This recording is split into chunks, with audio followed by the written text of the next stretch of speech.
Hello dear students, this is Naveen. Today we will discuss the continuity, that is the or the continuous function.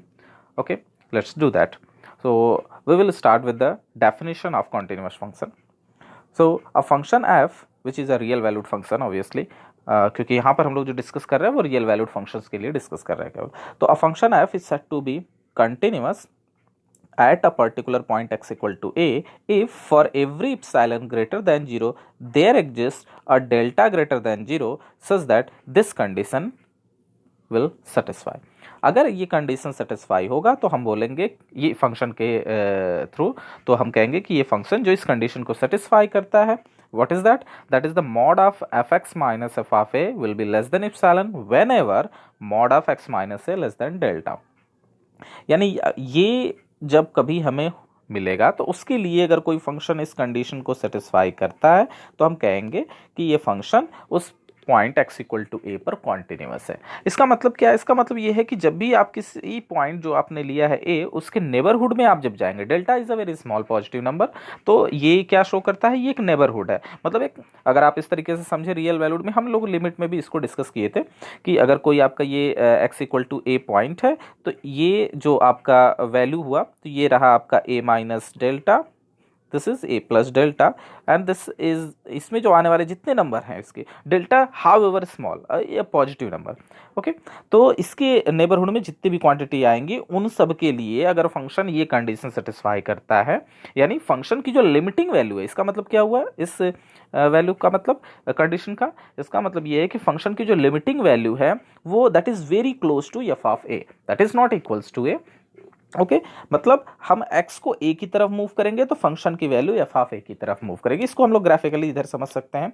जैसे कि ये हम दिया हुआ है तो हमने क्या किया, a हमारा यहाँ पर एक पर्टिकुलर पॉइंट हो गया कोई एक, अब उसका हमने एक नेबरहुड ले लिया. मैंने काफ़ी यहाँ पर बड़ा करके लिखा है ये, बट ये इतना ज़्यादा भी डिस्टेंस में नहीं है, that is a very close to a, but यहाँ पे हमें फिगर बनाना था, समझाना था, तो इसलिए हमने थोड़ा सा बड़ा ही इस इंटरवल को शो किया है. तो यहाँ पे a minus delta two a plus delta हमने a का एक नेबरहुड ले लिया. अब जैसे जैसे आप चाहे लेफ्ट साइड से बात करें या फिर राइट साइड से बात करें, आप जैसे जैसे ए की तरफ अप्रोच करेंगे तो उस समय आप फंक्शन की वैल्यू देखिए, फंक्शन की वैल्यू एफ ऑफ ए की तरफ अप्रोच कर रही है. फंक्शन मतलब ये ग्राफ जो है एफ ऑफ एक्स, इसकी वैल्यू किधर अप्रोच कर रही है? एफ ऑफ ए की तरफ. आप देख सकते हैं अगर लेफ्ट से जाएंगे तो आप यहाँ से आप देख सकते हैं कि लेफ्ट से यहाँ पर जा रहा है इस डार्क स्पॉट की तरफ. अगर आप राइट साइड से इधर आते हैं तो राइट साइड से आप देखेंगे कि जो फंक्शन का ग्राफ है वो F of A plus epsilon से लेके, epsilon is also a very small positive number. Okay, तो वो भी एफ ऑफ ए की तरफ मूव कर रहा है. इसका मतलब कि इस तरीके से यहाँ पर एक डेफिनेशन बना कि लिमिटिंग केस में, जैसा हम लोग लिमिट में देखे थे कि लिमिट की value, limiting case of x when x goes to a, fx that must be equals to f of a when it is continuous. जब ये continuous होगा तो ये कंडीशन सेटिस्फाई होगा. ओके, या ऐसे कर सकते हैं कि जब ये कंडीशन सेटिस्फाई है तो फंक्शन आपको कॉन्टिन्यूअस होगा. Okay, so this is the basic definition. Basically इसको हम लोग कॉची डेफिनेशन बोलते हैं, कॉची या epsilon delta definition of continuity. Okay, तो ये फंडामेंटल डेफिनेशन है, लेकिन हमारा जो तरीका है करने का वो यही है, इस पर ही हम लोग काम करेंगे. यहाँ पर लिखा हुआ है कि limit x goes to a f of x equal to f of a अगर आता है तो हम लोग कहेंगे कि function x equal to a पे कॉन्टिन्यूअस है. अगर इक्वल आएगा तो कॉन्टिन्यूअस है, इक्वल नहीं आएगा तो कॉन्टिन्यूअस नहीं है. अच्छा, लिमिट वाले चैप्टर में, अभी पिछले चैप्टर्स में हम लोगों ने देखा कि फंक्शन, ये लिमिट वाला जो केस है, इसके एग्जिस्ट करने का मतलब क्या होता है? इसके एग्जिस्ट करने का मतलब ये होता है कि इसकी लेफ्ट हैंड लिमिट और राइट हैंड लिमिट एक दूसरे के इक्वल आएगी, तभी हम बोलेंगे कि लिमिट एग्जिस्ट करता है. अगर डिफरेंट हुआ then we will say that the limit will not exist, ये नॉट डिफाइंड. और ये तो वैल्यू ऑफ द फंक्शन है at that particular point x equal to a. तो ये भी और ये भी आपका एलएचएल और आरएचएल को ही रिप्रेजेंट करता है एज वी हैव डिस्कस्ड. और इसको हमने इस तरीके से लिख दिया, this is L H L, this is also L H L at x equal to R H L at x equal to and this is the value of the function. एक खास बात, तो पहले तो ये बात आप समझ लीजिए कि ये तीनों आपस में जब बराबर होंगे तो ही फंक्शन हमारा कॉन्टिन्यूअस कहलाएगा. अगर इनमें से कोई एक अनडिफाइंड हो जाए या इक्वल नहीं हो एक दूसरे के तो उसे हम लोग कहेंगे डिसकंटिन्यूअस. फंक्शन जो है उस एक्स इक्वल टू ए जो पॉइंट है हमारा, उस पर फंक्शन हमारा डिसकंटिन्यूअस है. ओके, जो मैं बात बता रहा था वो ये कि आपके मोस्ट ऑफ द क्वेश्चंस में जब आप डिस्कस करेंगे आगे तो आप देखेंगे कि क्वेश्चंस में जब इंक्लूड हो ये सिंबल इस टाइप से, तो I will prefer to use this formula, and if it involves at x equal to a particular point, या something equal to a not equal to a type something, यहाँ पे suppose that ए आपका है, तो इस type से symbol को अगर वो इन्वॉल्व करता है तो हम लोग ये h limit h goes to 0 वाला फॉर्मूला इस्तेमाल करेंगे। हालांकि दोनों एक ही चीज़ है, बट इससे क्या होता है थोड़ा ईजिली इवेल्युएट हो जाता है बेसिकली अगर हम लोग बात करें तो इस चीज़ को आप ध्यान में रखिएगा। लेसर देन ग्रेटर देन है तो हम लोग इस फॉर्मूले से इसको इवेल्युएट करेंगे, इक्वल नॉट इक्वल है तो इस तरीके से। हालांकि ये दोनों डिफरेंट नहीं है, दोनों एक ही है, ये दोनों एक दूसरे के इक्विवेलेंट है, आप देख सकते हैं यहाँ से। ओके बेटा, चलिए आगे बढ़ते हैं हम लोग। इसमें आपको हम ग्राफ के वाइज कंटिन्यूटी के बारे में जैसे कि वहाँ पर हमने दिखाया, यहाँ पर भी आपको मैं समझा सकता हूँ कि मान लीजिए x इक्वल टू ए पे फंक्शन की ये जो डार्क स्पॉटेड है वो l है वैल्यू, जैसा कि यहाँ से दिख रहा है x इक्वल टू ए पे फंक्शन की वैल्यू l है।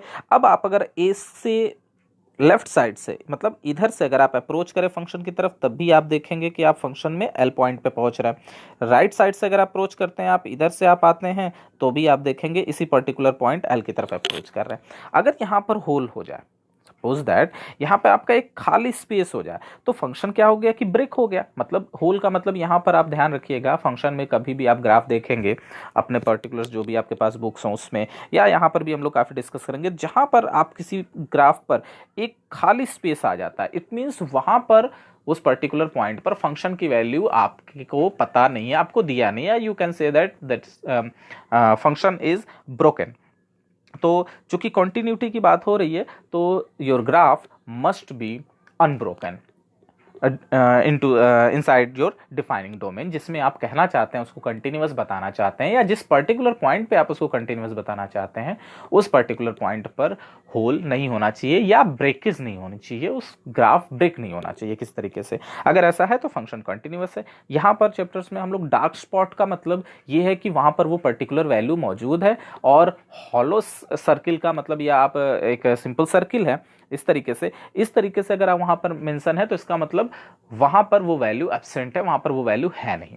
ओके, तो इस बात का ध्यान रखिएगा। तो ये ग्राफ आपको दिख रहा होगा कि ये कॉन्टिन्यूअस है। इन सबको अगर हटा दिया जाए तो आप देखें यहाँ से ये आपका ग्राफ कंटिन्यूअस है, कहीं भी ब्रेकेज नहीं है। ओके, तो ये फंक्शन x इक्वल टू ए या इसका जो भी डिफाइनिंग डोमेन है जहां पर वो डिफाइंड है वो एवरीवेयर हमारा कंटिन्यूअस है। अब इस तरीके से अगर बात करें तो मैं आपको पहले ही बता दूं, जो जितने भी आपके पॉलिनोमियल्स हैं, जितने भी आपके ट्रिग्नोमेट्रिक इनवर्स ट्रिग्नोमेट्रिक फंक्शंस हैं, ये अपने डिफाइनिंग डोमेन में एवरीवेयर कंटिन्यूअस होते हैं। ऑलवेज रिमेंबर, डिफाइनिंग डोमेन मतलब जहां पर उसकी वैल्यू डिफाइंड है। ओके, जैसे हम tan x की बात करें तो tan x को sin x by cos x लिखते हैं, तो cos x जहां जहां 0 होगा वहां पर तो tan डिफाइंड होगा नहीं। तो उन सारे पॉइंट्स को छोड़कर, तो मुझे लग रहा है आपको फंक्शन आप पढ़े होंगे तो आपको पता होगा डिफाइनिंग डोमेन का क्या है सीन। तो अपने डिफाइनिंग डोमेन में जितने भी आपके पॉलिनोमियल हैं, जितने भी आपके trigonometric function, inverse trigonometric functions, ये सब जो हैं, और रेशनल फंक्शंस में भी polynomial upon polynomial where denominator QX जो है वो 0 ना हो, उन सारे डिफाइनिंग डोमेन पॉइंट्स पे फंक्शन जो होता है हमेशा आपका कॉन्टिन्यूअस होता है। तो इस चीज़ को आप दिमाग में याद रखें। ओके, चलिए आगे बढ़ते हैं। फिर हम अब वही सारी चीज़ों को हमने थोड़ा सा एक जगह पे समराइज़ कर दिया है कि कोई भी फंक्शन है वो कंटिन्यूअस कहलाएगा x इक्वल टू ए पे जब उसका LHL RHL और वैल्यू ऑफ द फंक्शन बराबर होगा, और उस तरीके इसको इस तरीके से लिखा हुआ है। ओके, और LHL RHL बराबर है मतलब लिमिट एग्जिस्ट कर रहा है, तो लिमिट एग्जिस्ट कर रहा है मतलब इसको हम लोग LHL RHL नहीं के लिए direct limit x goes to fx लिख सकते हैं, and this is the value of the function. तो ये सेपरेटली या इसको कंबाइंडली इस तरीके से भी अगर हमें शो कर पाए तो कह देंगे कि फंक्शन हमारा कॉन्टिन्यूअस है। और डिसकंटिन्यूटी की बात की जाए, मतलब ऑब्वियसली फंक्शन कॉन्टिन्यूअस है तो बहुत सारे फंक्शंस ऐसे होंगे जो कॉन्टिन्यूअस नहीं होंगे, जो ब्रेक होंगे। तो उसमें किस तरीके से कई सारे केसेस आ सकते हैं। जैसे एक पर्टिकुलर पॉइंट पे बात करें तो हो सकता है भाई, अब यहाँ से अगर बेसिक बात करें, यहाँ से उठा लें, तो यहाँ से अगर देखें तो यहाँ पर क्या क्या सोचता है भाई, तीनों क्वांटिटी को हमें बराबर करना है। तो हो सकता है इक्वल करने के सेंस में अगर हम लोग देखें तो ये दोनों आपस में इक्वल ना हो। ओके, वैल्यू एग्जिस्ट कर रही हो, मतलब वैल्यू मिल रही हो, कोई फाइनाइट वैल्यू की तरफ अप्रोच कर रहे हैं, बट ये दोनों आपस में इक्वल नहीं है। अब अगर ये दोनों आपस में इक्वल नहीं है तो लिमिट वाले चैप्टर में ही हमने बता दिया है कि लिमिट तब एग्जिस्ट नहीं करेगा। ओके, तो ये वाला भी आपका पहला केस हो गया। फिर ये हो सकता है कि ये दोनों एग्जिस्ट कर रहे हैं और इक्वल हैं, लेकिन इस वैल्यू ऑफ द फंक्शन के इक्वल नहीं है, ये भी पॉसिबिलिटी हो सकती है। तो ये आपका दूसरा केस हो गया। और अगला केस ये हो सकता है कि मान लीजिए लिमिट भी डिफाइंड है, एफ ऑफ ए, अभी तक में एफ ऑफ ए भी डिफाइंड हो रहा था, दूसरे केस में दोनों बराबर नहीं थे, लेकिन अभी में क्या है कि लिमिट तो एग्जिस्ट कर रही है, लेकिन एफ ऑफ ए जो है फंक्शन की वैल्यू उस particular point x equal to a पर डिफाइंड नहीं है या अनअवेलेबल है, अब्सेंट है। तो इस तरीके से केसेस आपके बन सकते हैं। तो अगर ऐसा केसेस आता है तो हम लोग उस केस में बोल देंगे कि फंक्शन डिसकंटिन्यूअस है, या ऐसे कह देंगे फंक्शन कॉन्टिन्यूअस नहीं है, और function is not continuous at that point x equal to A.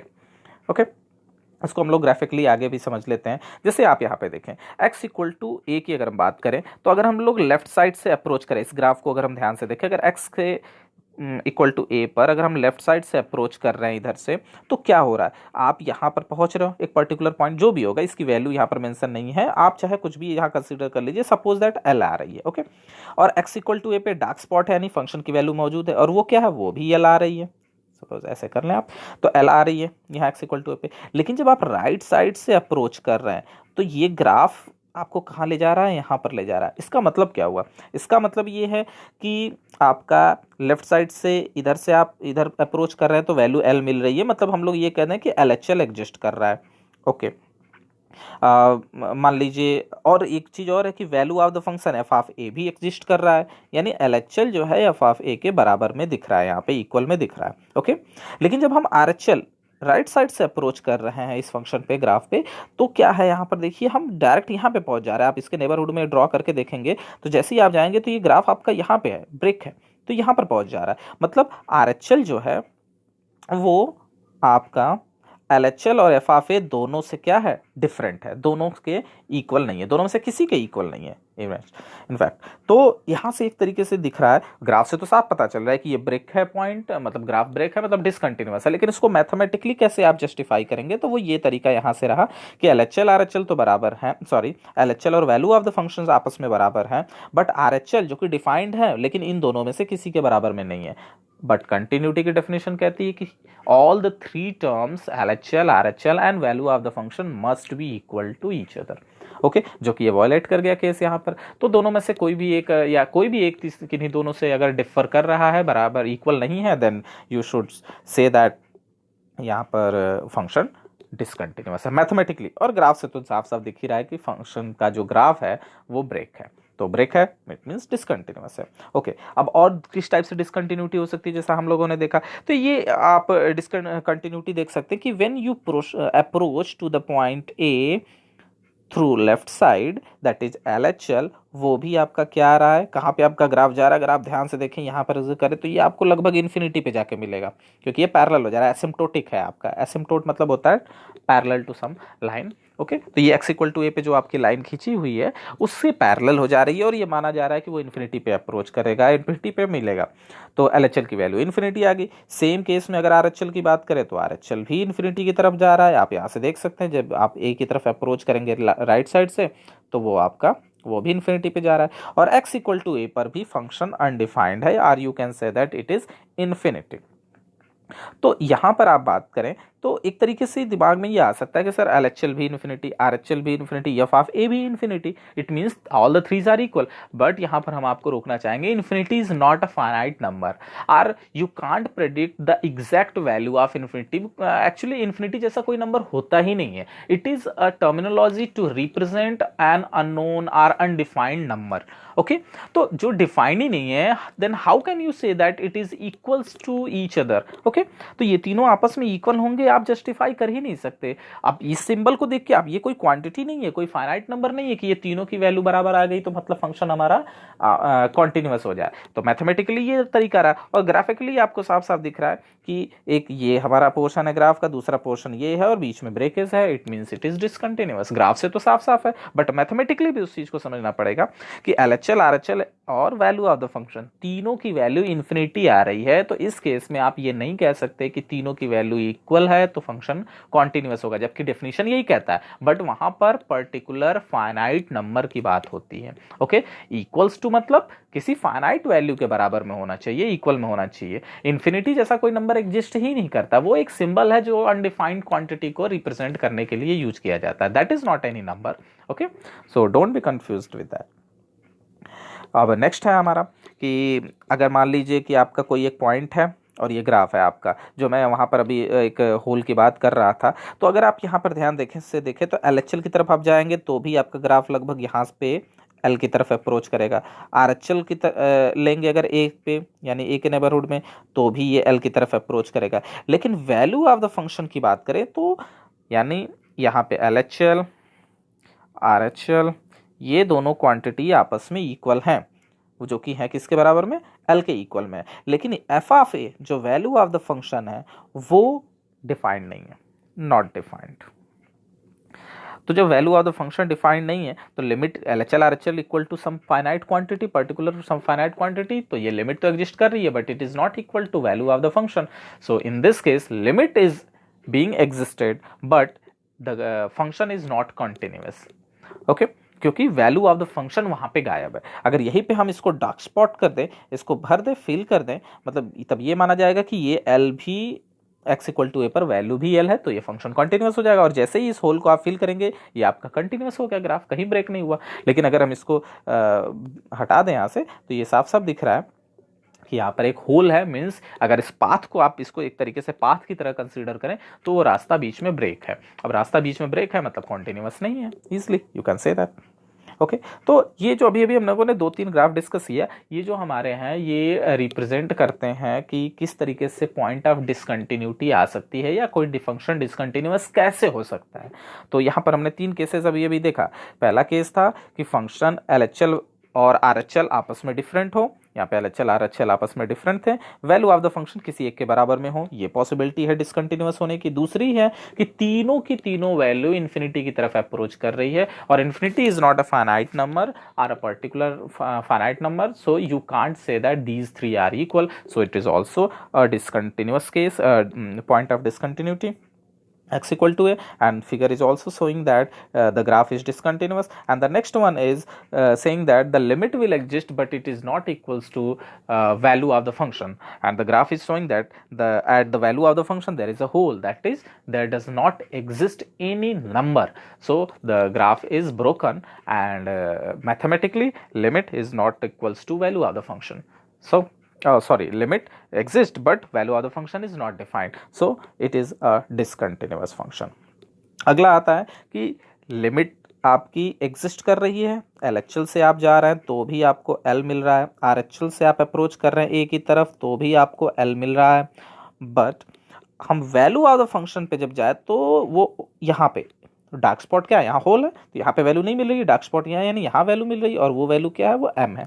It means limit तो एग्जिस्ट कर रही है, लिमिट जो है आपकी x गोज टू a पे फंक्शन की वैल्यू एग्जिस्ट कर रही है और वो l है, but value of the function जो है हमारा फिगर के हिसाब से वो m आ रहा है, and clearly from the figure m is not equal to l, so ये आपका लिमिट जो है वो वैल्यू ऑफ द फंक्शन के इक्वल में नहीं आ रहा है। अब वैल्यू ऑफ द फंक्शन के इक्वल में, जबकि पिछले वाले केस में क्या था, उसमें भी यही सारी चीजें थी कि लिमिट तो एग्जिस्ट कर रही थी लेकिन यहाँ पर फंक्शन डिफाइंड ही नहीं था, यहाँ पर होल था, गैप था और ऊपर नीचे कहीं फंक्शन में का जो उसे पर्टिकुलर पॉइंट पे वैल्यू मिल नहीं रही थी। लेकिन यहाँ पर वैल्यू मिल रही है लेकिन वो दोनों डिफरेंट है, तो इस केस में भी तीनों आपस में बराबर नहीं हो पाए, सो it is also a discontinuous function.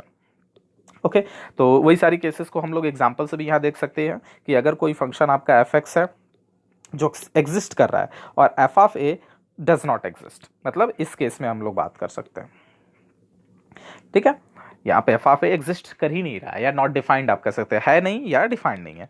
तो इस केस में अगर हम बात करें तो ये हमारा क्वेश्चन उसके लिए है, तो मैंने उसको एक एग्जांपल्स लिया कि वहाँ पे तो ग्राफ से हमने दिया था, मैथमेटिकल यहाँ पे एग्जांपल ले लिया। तो अगर आप यहाँ पर ध्यान से देखें कि लिमिट तो हम खैर बाद में डिस्कस कर लेंगे और लिमिट वाले चैप्टर में आपने देखा होगा, तो ऐसे क्वेश्चन हम लोगों ने किए हैं, लेकिन पहले वैल्यू ऑफ द फंक्शन की बात करें क्योंकि यहाँ पे लिखा हुआ है value of the function does not exist, तो हम लोग डायरेक्टली रखेंगे। तो चलिए रख के देख लेते हैं। तो एफ ऑफ ए मतलब वैल्यू ऑफ द फंक्शन मतलब जो फंक्शन दिया हुआ है उसमें x इक्वल टू जो भी पॉइंट है a पे निकालना, तो x इक्वल टू आप पुट कीजिए और आप फाइंड कर लीजिए वैल्यू। तो जैसे ही आप करेंगे तो ये हो जाएगा a square minus a square upon a minus a and which gives you 0 upon 0 which is an indeterminate form, ठीक है। Either you can say that f of a does not exist, क्योंकि ये इनडिटर्मिनेट है, you can't determine that, तो indeterminate means you can't determine, that is the value doesn't exist there at, तो f of a exist नहीं कर रहा है हमारा। तो ऐसे केसेस में हम लोग क्या करेंगे, लिमिट निकालेंगे। तो लिमिट एग्जिस्ट भले ही करे, क्योंकि फंक्शन की वैल्यू एग्जिस्ट नहीं कर रही, इट मींस ये डिसकंटिन्यूअस है, कॉन्टिन्यूअस तो है नहीं eight x equal to a पर। लेकिन अब इसको हम लोग लिमिट के हिसाब से बात करें तो जैसा कि हमने बताया था आपको लिमिट में चैप्टर में, और फिर से मैं बता दे रहा हूं आपको, जब भी आप किसी फंक्शन का लिमिट निकाल रहे हैं तो पहले तो आप डायरेक्ट वैल्यू रखिए। अगर वैल्यू मिल गई, जैसा कि इसमें हमने रखा, वैल्यू रखा बट ये इनडिटर्मिनेट केस दे दिया, यानी वैल्यू नहीं मिल रही है, तो उसके बाद फर्दर उसको सॉल्व करेंगे। उसके लिए कई सारे हम लोगों ने मेथड देखा था, factorisation, rationalisation, taking log and बहुत सारे केसेस थे वहां पर, या एक्सपेंशन के through, okay, L'Hopital rule. But यहाँ पर आप क्या करेंगे, चूंकि फैक्टराइजेशन यूज होगा, ऊपर नीचे पॉलिनोमियल है और जीरो दे रहा है, मतलब फैक्टर मौजूद है, तो आप इसको क्या करेंगे, सेपरेटली दोनों को, नीचे तो लीनियर है उसको फैक्टराइज आगे कर नहीं सकते, ऊपर क्वाड्रेटिक है, यू कैन फैक्टराइज दैट, जो कि ऊपर देगा x माइनस ए एक्स प्लस ए, और x माइनस ए एक्स माइनस ए कट जाएगा, तो आपको एक्चुअली इसकी जो ट्रांसफॉर्म्ड वैल्यू है वो x प्लस ए होगी। अब यहाँ पे लिमिट रखेंगे a तो 2a मिलेगा, तो लिमिटिंग वैल्यू यहाँ पे शो कर रही है कि 2a है, वो एग्जिस्ट कर रहा है, लेकिन value of the function does not exist, मतलब ये जो फंक्शन है वो डिसकंटिन्यूअस। इसके ग्राफ के बारे में अगर हम बात कर लें तो इसका ग्राफ क्या होगा, आपका है a पर, ओके, तो यहाँ से हम लोग एक ग्राफ ड्रॉ कर लें अगर, तो मान लिया कि ये आपका वैल्यू क्या आ रहा है, y या f कर ले तो x प्लस ए आ रहा है। इट मीन्स आप इसको इंटरसेप्ट फॉर्म में अगर लिखें तो minus x plus y equal to a, x by minus a plus y by a equals to 1। Means a पर x पर माइनस ए इंटरसेप्ट, y पे प्लस ए इंटरसेप्ट, मतलब कुछ ये एक लाइन हमारी जा रही है। अच्छा, वहाँ पर एक ये सीन है आपका कि जब x इक्वल टू माइनस ए पर हम लोग पहुँचते हैं, ओके, यानी जब x की वैल्यू a रखते हैं तो सपोज दैट ये माइनस ए है, तो a कहीं यहाँ पर आएगा, तो यहाँ पर जो है पर्टिकुलरली ये आपका यहाँ होल है, ओके। तो अगर यहाँ पर देखा जाए तो ये एक गैप है, तो इसके वजह से आप इस तरीके से इसको कर सकते हैं, okay, just a minute, we can apply like this, ठीक है। तो यहाँ पर x इक्वल टू ए हमारा ये पॉइंट है, इस पर हमारा ये होल है, मीन्स वैल्यू जो है डिटरमाइन नहीं हो पा रही है इस पर्टिकुलर फंक्शंस पे, ठीक है, ग्राफ में होल है, लेकिन ये केवल इस पॉइंट को छोड़ दिया जाए तो एवरीवेयर इट इज कॉन्टिन्यूअस। तो ये रहा ग्राफ उस फंक्शन का जो अभी अभी हम लोगों ने पीछे डिस्कस किया, ठीक है। तो ग्राफ से भी हमारा दिख रहा है कि फंक्शन क्या है हमारा, इस x equal to a particular point पे डिसकॉन्टिन्यूअस है, ब्रेक है, ओके। अब अगला केस के बारे में बात कर लेते हैं कि fx, मान लीजिए कोई लिमिट की वैल्यू है जिसमें fx ही एग्जिस्ट नहीं कर रहा है, लेकिन value of the function exist कर रहा है। तो fx एग्जिस्ट ना करने का मतलब LHL RHL या तो अनडिफाइंड आ रहे हों या तो इक्वल नहीं आ रहे हो एक दूसरे के, ओके। तो दोनों में से कोई भी केस हो सकता है डज नॉट एग्जिस्ट के लिए। तो इसके लिए हम लोगों ने एग्जाम्पल के लिए इस चीज़ को क्लियर करने के लिए, इस कॉन्सेप्ट को, कि लिमिट एग्जिस्ट कर रहा हो लेकिन लिमिट एग्जिस्ट नहीं कर रहा हो और value of the function exist कर रहा हो, ऐसे केस में आप क्या एग्जाम्पल सुटेबल हो सकता है। तो उसके लिए हमने एक ग्रेटेस्ट इंटीजर फंक्शन ले लिया। आप फंक्शन चैप्टर पढ़े होंगे 11th में भी, इससे आप वाकिफ होंगे, मैं फिर भी आपको एक बार बता दे रहा हूँ। ग्रेटेस्ट इंटीजर मतलब आपका एक फंक्शन है, यहाँ पर मेंशन है कि x जो वैल्यू है, ये जो सिंबल है ग्रेटेस्ट इंटीजर का है, इसका मतलब होता है कि इस फंक्शन के अंदर आप कोई भी नंबर आप इसमें अगर इंसर्ट करते हैं, कोई भी नंबर, तो वो आपका जो, अगर इंटीजर है, नाम ही ग्रेटेस्ट इंटीजर, तो अगर वो इंटीजर है, मान लिया n आपने रखा, अगर n इंटीजर है तो वही पर्टिकुलर वैल्यू आपको दे देगा, ओके।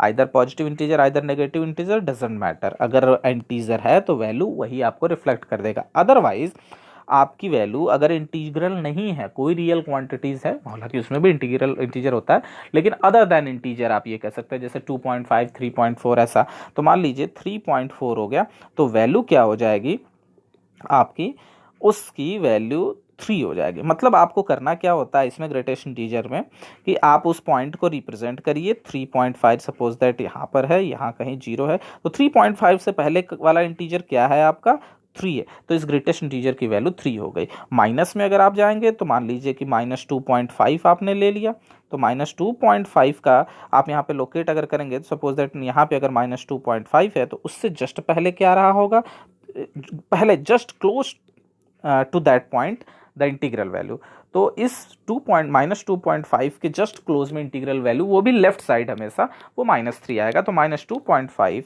इसकी वैल्यू क्या हो जानी है, 3 हो जानी है। तो ये रहा ग्रेटेस्ट इंटीजर फंक्शन। और आपको समझना है तो आप फंक्शन वाले चैप्टर्स को देख सकते हैं, उसमें आपको मिलेगा, क्लास 11th में भी आपको है। बस समझ, आपको याद रखना है, इस चीज़ को इतना समझना है कि वैल्यू जो है आप उसको रियल नंबर पे आप प्लॉट कर लें। अगर इंटीजर है then it will reflect to similarly that integral value. Either अगर वो इंटीग्रल वैल्यूज नहीं है, कोई फ्रैक्शनल पार्ट है, तो उसको नंबर लाइन पर रिप्रेजेंट कीजिए, और जस्ट लेफ्ट, तो उसके जस्ट लेफ्ट में जो इंटीजर आपको अवेलेबल है वही उसकी वैल्यू हो जानी है। ओके, तो चलिए अब इस चीज को समझ लेते हैं कि इसमें किस तरीके से ये हो रहा है। आप यहाँ पर इस ग्राफ को देख सकते हैं, ये ग्रेटेस्ट इंटीजर का ग्राफ है। जैसा कि हमने आपको बताया कि ग्रेटेस्ट इंटीजर का काम क्या है, जो भी वैल्यू आप उसमें लेंगे, जैसे आप 0 से 1 के बीच में, यहाँ पर अगर हम बात करें तो 0 से 1 के बीच में कोई भी वैल्यू आप ले लेते हैं, सपोज 0.9 ले लेते हैं और इसको रख देते हैं ग्रेटेस्ट इंटीजर में। तो 0.9 को आप नंबर लाइन पे अगर रिप्रेजेंट करें तो 0.9 से जस्ट पहले, आप यहाँ से देखिए 0.9 है तो इससे जस्ट पहले इंटीजर कौन सा है, 0 है। आप 0.999 लें, उसके भी पहले, भाई 0.9 is not a perfect number, is not an integer, तो इंटीजर नहीं, तो उससे जस्ट पहले आप नंबर देखेंगे तो वो 0 होगा। यानी 1 को छोड़कर 1 के कितने भी लेफ्ट नेबरहुड में आप जो भी आप घूमें, लेफ्ट नेबरहुड मतलब लेफ्ट साइड में, उसके नेबरहुड के उस पॉइंट के नेबरहुड में लेफ्ट साइड में अगर आप देखें तो जितने भी पॉइंट होंगे, इवन 0 से स्टार्ट होकर 0.999999 तक और भी आगे आप जा सकते हैं, उन सब की वैल्यू 0 आनी। तो आप ग्राफ में यहाँ देख सकते हैं, यहाँ पे जो है लाइन क्या है, यहाँ तक 0 है, लेकिन जैसे ही आप ये 1 पे पहुंचेंगे, पॉइंट 1 पे आप पहुंचे, 1,0 है ना, यानी यहाँ x = 1 होगा, तो जैसे ही आप 1 पे पहुंचेंगे वो पॉइंट जस्ट आपको 1 दे देगा, क्योंकि 1 पे, चूंकि 1 इंटीजर है तो ग्रेटेस्ट इंटीजर क्या रिफ्लेक्ट करेगा, 1 है तो डायरेक्ट 1 दे देगा। और उसके बाद 1.1 पे भी 1, 1.2 पे भी 1, 1.3 पे भी 1, 1.4 पे भी 1, 1.99999 पर भी 1। इट मीन्स वैल्यू आपको क्या है रिफ्लेक्ट करनी है, वो 1 ही रिफ्लेक्ट करना। लेकिन जैसे ही फिर 2 पे पहुंचेंगे तुरंत जंप कर जाएगा यहाँ पे, फिर वैसे ही 2.1, 2.2, 2.3, 2.9 सबके लिए वैल्यू 2 देगा। फिर जैसे ही आप 3 पे पहुंचेंगे जंप कर जाएगा। तो आप यहाँ देखिए उसी तरह नेगेटिव में भी वही सेम कॉन्सेप्ट है।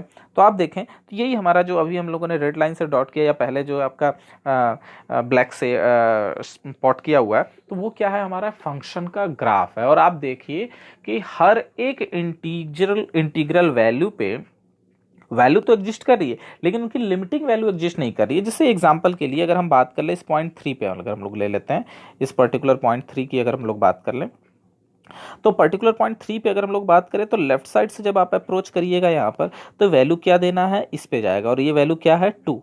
यानी लेफ्ट साइड से 3 के लेफ्ट साइड में वैल्यू हमारा लिमिट वैल्यू 2 आ रहा है, यानी LHL एट 3। इट मीन्स अगर हम इसको ऐसे लिखें, limit x goes to 3 minus मतलब LHL 3 से कम पे फंक्शन की वैल्यू क्या आ रही है, हमारी 2 आ रही है। लेकिन जैसे ही आप RHL में जाएंगे, RHL में क्या हो जाएगा, limit x goes to 3 plus fx, तो यहाँ पे फंक्शन की वैल्यू क्या आ जानी है।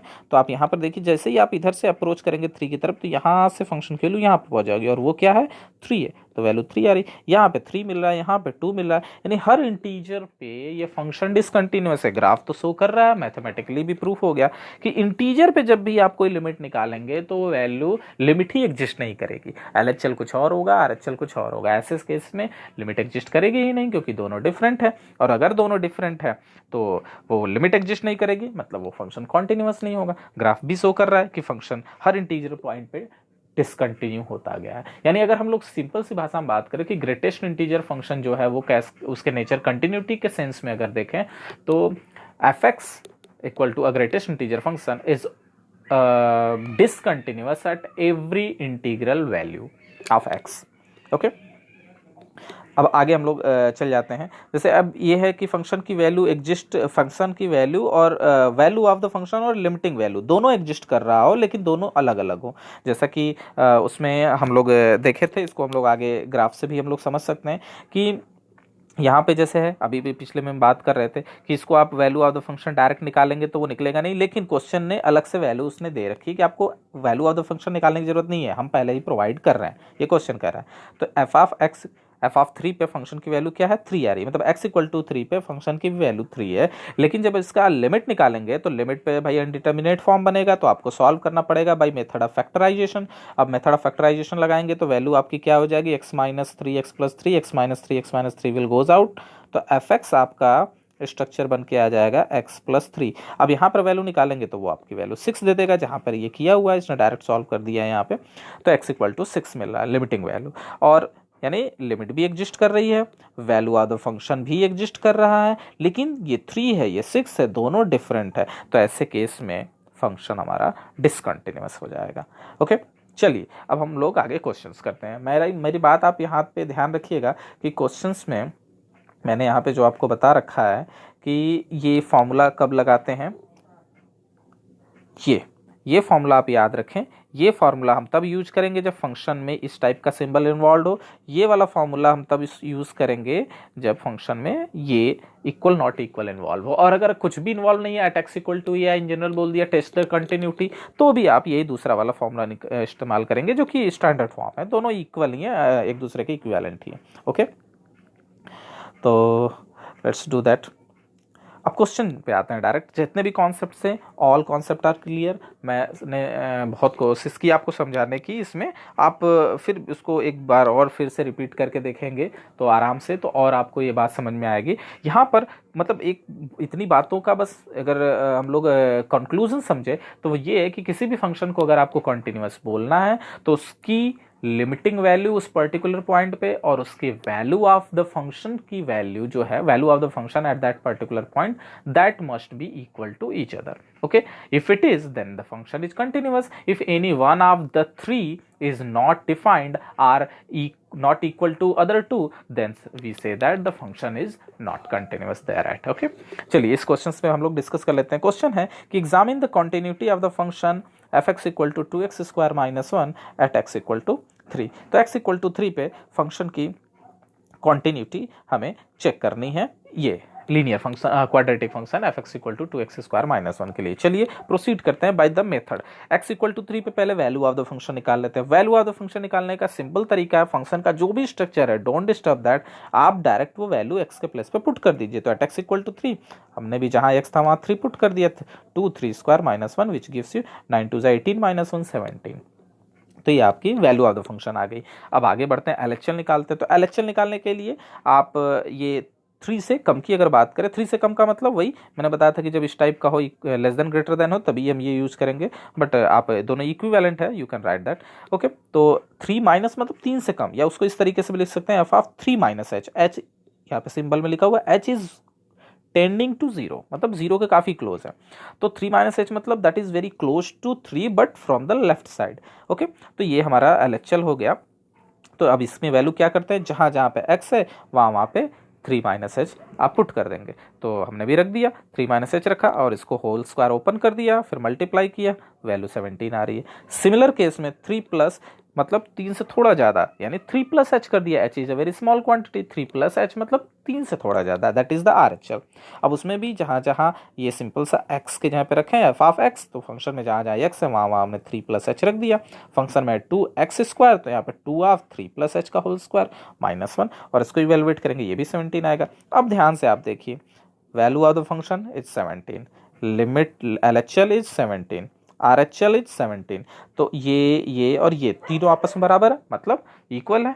LHL, RHL and value of the function, all the three are equal, then we say that the function is continuous at x equal to 3, and it is very simple। और मैंने आपको एक जो starting में ही बात बताई थी कि जितने भी पॉलिनोमियल होंगे वो अपने पूरे रियल नंबर में डिफाइंड होते हैं और कॉन्टिन्यूस भी होते हैं। तो x इक्वल टू 3 और ये 2x² - 1 आपका एक पॉलिनोमियल है, तो उस पर x इक्वल टू 3 पर ये फंक्शन कॉन्टिन्यूस होगा। Not even x equal to 3 at x equal to 3, but for every real number it is continuous. आगे फिर अगले क्वेश्चन की तरफ हम लोग बढ़ते हैं। अगला क्वेश्चन है fx इक्वल टू 2x + 3, जब x की value less than or equal to 2 हो। Okay, x less than or equal to 2 के लिए फंक्शन की वैल्यू 2x + 3 है, x की वैल्यू ग्रेटर देन 2 के लिए 2x - 3 है। इसकी कॉन्टिन्यूटी चेक करनी है। एक बात आप हमेशा याद रखिए, कॉन्टिन्यूटी आपको किस पॉइंट पर चेक करनी है। मोस्ट ऑफ द क्वेश्चंस में क्वेश्चन डायरेक्ट बोल देता है कि इस फलाना पर्टिकुलर पॉइंट पे आप इसकी कंटिन्यूटी डिस्कस करिए। लेकिन अगर आपको क्वेश्चन ने कुछ नहीं दे रखा है, बस बोल दिया फंक्शन दे के डिस्कस द कंटिन्यूटी, तो आपको ये ध्यान देना है जो पॉइंट आप क्रिटिकल पॉइंट है, मैं यहाँ पे क्रिटिकल पॉइंट वो बोल रहा हूँ जहां पर फंक्शन अपना नेचर चेंज कर रहा है। नेचर चेंज करने का मतलब, जैसे अगर यहाँ पे बात की जाए तो x की वैल्यू जब 2 के इक्वल या इससे लेसर है तो 2x+3 दे रहा है, लेकिन जैसे ही x की वैल्यू 2 से ज्यादा हुई तो वो 2x-3 हो जा रहा है। तो यहाँ पे नेचर चेंज कहाँ कर रहा है फंक्शन? 2 पॉइंट के लेफ्ट एंड राइट साइड में चेंज कर रहा है। इट मींस हमारा क्रिटिकल पॉइंट यहाँ पे क्या हो जाएगा, वो हमारा क्रिटिकल पॉइंट 2 है, और 2 हमारा क्रिटिकल पॉइंट है। It means this is the point of investigation. Actually हमें यहीं पर चेक करना होगा रुककर कि ये फंक्शन कॉन्टिन्यूअस है कि नहीं। अदर देन दैट पॉइंट्स ये मान लिया जाएगा कि वो फंक्शन कॉन्टिन्यूअस है। जैसे आपको मैं एग्जाम्पल से समझाना चाहूंगा, जैसे आप कहीं रास्ते में आप जा रहे हो, आपको, जैसे हम बनारस में हैं तो वाराणसी में आप सपोज दैट पंचकोसी रास्ते से आपको सारनाथ पे जाना है, तो मान लीजिए आपका ये जो है, जस्ट अ मिनट, ओके, मान लिया कि ये जो है पंचकोशी क्रॉसिंग है, ओके, फिर यहाँ पे ये आशापुर क्रॉसिंग है, यहाँ पे भी ये ऐसे इस तरीके से रास्ते हैं, यहाँ पर भी, और ये तो ये आशापुर है, ये पंचकोशी है, और यहाँ पे आगे सपोज दैट सारनाथ हमने ले लिया। ओके, ठीक है, आपको सारनाथ पे ट्रैवल करना है, आप यहाँ पे है, तो आप क्या किया, मान लीजिए आपने किसी से रास्ता पूछा, सामने वाले ने बताया भाई आप स्ट्रेट चले जाएं, तो आप क्या करेंगे, आप सीधे स्ट्रेट जाएंगे। जहां पे ये टर्न करेगा, रास्ता जहां पे टर्न करेगा या जहां पे ब्रेक होगा, या जैसे कह सकते हैं चौराहा, क्योंकि वहां पे ये ब्रेक हो जाता है, वहां पे 4 जो है साइड निकल जाते हैं, तो आप यहाँ पर जाके कंफ्यूज हो जाओगे कि ये जो हमारा रास्ता है ये सारनाथ पहुंचने का वो किधर से है। तो आप यहाँ पे किसी से इन्वेस्टिगेट करोगे, वही ये पॉइंट ऑफ इन्वेस्टिगेशन। यहाँ आपने इन्वेस्टिगेट किया, पता चला भाई आप सीधे निकल जाइए, तो आप फिर ये सीधे निकल जाते हो, तो ये कंटिन्यूअस होता चला जाता है। ठीक है, तो आपका पॉइंट ऑफ यहाँ पे डिसकंटिन्यूअस भी हो सकता है, कॉन्टिन्यूअस भी हो सकता है, यू कांट से दैट। हो सकता है कि रास्ता ऐसे जाता हो, ठीक है, तो आपको अपना पाथ चेंज करना पड़ेगा, या यहाँ पे ब्रेकेज हो सकता है रास्ता खराब हो। तो जो पॉइंट ऑफ इन्वेस्टिगेशन है वो ये है, ये क्रॉसिंग है आपका पॉइंट ऑफ इन्वेस्टिगेशन। इस पॉइंट ऑफ इन्वेस्टिगेशन पे आप आके डिस्कस करेंगे। अदर दैन ये मान लेंगे कि और रेस्ट ऑफ द जो हमारा जो वे है वहां पे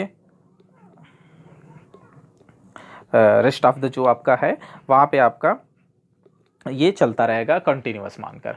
ओके, तो ये स्ट्रक्चर से मेरी बात आपको समझ में आ गई होगी। तो जो पॉइंट जहां पे फंक्शन का नेचर चेंज हो रहा है, यानी जो टर्निंग पॉइंट है या क्रिटिकल पॉइंट्स है, वही हमारा पॉइंट ऑफ इन्वेस्टिगेशन है, तो केवल हमें वहीं पर चेक करना होगा। ठीक है, और खास बात, जिसका लेफ्ट है LHL RHL और value of the function, it means x का लेसर पता हो, मान लीजिए सपोज दैट ये इस टाइप का स्ट्रक्चर दिया है, तो 2 से ग्रेटर लिखा हुआ है, तो 2 से कहीं ऊपर नीचे कहीं भी हो सकता है, 2 से लेसर वैल्यू भी, सॉरी यहाँ पे ये लेसर है x, यहाँ पे x अगर बात करें तो ग्रेटर है, तो x लेसर वैल्यू भी, x की ग्रेटर वैल्यू भी, और इवन इक्वल वैल्यू भी पता होनी चाहिए। इन तीनों की वैल्यू जिस पॉइंट पर पता है वहीं पर आप डिस्कस कर सकते हो कंटिन्यूटी। अगर सपोज दैट केवल एक पॉइंट का केवल लेसर दिया है, टर्निंग पॉइंट का मतलब भाई दोनों पता होना चाहिए, अगर वो नहीं है तो आप उस पॉइंट पर डिस्कस नहीं कर सकते। अगर क्वेश्चन कह रहा है तो आप लिख देंगे डेटा इज इनसफिशिएंट, इधर ये लिख देंगे कैन नॉट डिटरमाइन। ठीक है, लेकिन ऐसा नहीं होता है, तो आप केवल उसी पॉइंट पर डिस्कस करेंगे जिस पर पॉइंट चेंज होता है। ओके, तो यहां पर अगर देखा जाए तो x is less than or equal to 2, x greater than 2, दोनों मौजूद है, इवन तीनों है, इक्वल टू 2 भी है, लेसर देन भी है और ग्रेटर देन भी है। तो इस 2 पर फंक्शन पर हम लोग डिस्कस करेंगे। तो चलिए x इक्वल टू 2 पर डिस्कस करते हैं। तो x इक्वल टू 2 पे पहले value of the function, I will insist you कि आप पहले जब भी आप कंटिन्यूटी डिस्कस करें तो पहले ही आप वैल्यू ऑफ द फंक्शन निकालें। उसमें ये होता है कि कभी कभी लिमिट की LHL या RHL value he value of the function से डिफर कर जाती है, तो आपको नेक्स्ट वैल्यू निकालने की कोई जरूरत नहीं, क्योंकि एक भी अगर एक दूसरे से डिफरेंट हो गया then no need to determine the other one, you can directly say that the function is discontinuous there at. Okay, तो x इक्वल टू 2 पे हमने फंक्शन निकाला, तो x इक्वल टू 2 किस में, इक्वल टू 2 यहाँ पे है, और इक्वल टू 2 अगर यहाँ पे है तो पर फंक्शन की वैल्यू ये क्या है 2x+3, तो फंक्शन की वैल्यू 2x+3, तो 2 पे निकालना है, तो जहाँ x था वहाँ हमने 2 रख दिया, तो 2 ऑफ 2+3 दैट इज 7। तो ये हो गया value of the function. Okay, now we will go for LHL। LHL आप निकालेंगे तो 2 माइनस मतलब 2 से कम, वो भी इसी में आपका मिल रहा है 2 से कम, तो 2 से कम में भी फंक्शन की वैल्यू वही है 2x प्लस 3 है, तो आपने वो रखा और वो 7 आ गया। But when you go for RHL 2 plus मतलब 2 से जस्ट थोड़ा ज़्यादा, तो x की वैल्यू 2 से ज़्यादा, ये इस वाले कॉलम में आ रहा है। तो यहाँ पे फंक्शन की वैल्यू क्या है, यहाँ पे फंक्शन की वैल्यू है 2x माइनस 3, तो यहाँ पे fx के प्लेस पे आपने 2x माइनस 3 रखा। एंड रिमेंबर दैट जैसे ही आपने fx की वैल्यू यहाँ रख दी, मैंने लिमिट में भी बताया था, आपको ये प्लस साइन या माइनस साइन हटा देना है। That is only to indicate that what you are going to include into the function. Either 2 minus means 2 से कम वैल्यू, जैसे ही आपने एफ एक्स की वैल्यू 2 से कम यहाँ पर रख दिया तो ऑलरेडी ये इंक्लूड हो गया कि वो 2 से कम है। तो यहाँ पे ये सिंबल है केवल आपको ये बताने के लिए कि ये माइनस और ये प्लस, कि आपको माइनस मतलब छोटा लेना है उस पॉइंट से और प्लस का मतलब उससे ज़्यादा लेना है। ओके, तो यहाँ पे आप वैल्यू रखेंगे, ये देखेंगे 1 आया। चूंकि आप यहाँ पे साफ साफ देखें LHL RHL ही आपस में इक्वल नहीं है, और जब LHL RHL ही इक्वल नहीं है इसका मतलब लिमिट एग्जिस्ट नहीं कर रहा, और लिमिट एग्जिस्ट नहीं कर रहा मतलब फंक्शन कंटिन्यूअस नहीं है। ओके, तो this function is not continuous at x equal to 2।